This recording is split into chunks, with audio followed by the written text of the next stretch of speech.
Want to automate vacation and sick day tracking instead of using spreadsheets?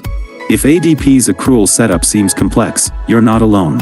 Today, we're setting up PTO accrual policies in ADP. Welcome back to Guide with Samuel. Let's break it down. An accrual policy automatically calculates how much paid time off an employee earns based on hours worked or time employed. Step 1. Create a time off plan. Go to the Time and Attendance or Benefits section in ADP. Look for Time Off Plans or Accruals. Click to create a new plan.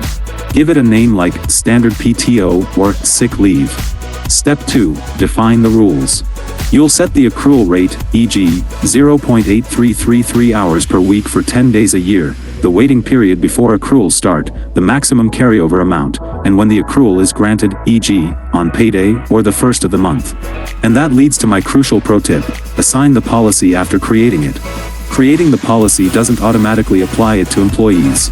You must then assign the policy to individual employees or groups.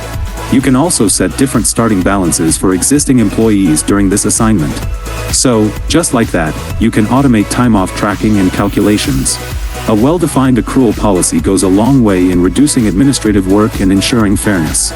Now I'm curious, do you offer a combined PTO bank or separate vacation and sick days? Let me know your thoughts down in the comments, and subscribe for more clear-cut guides like this one. Thanks for watching. I'm Samuel, and I'll see you in the next video.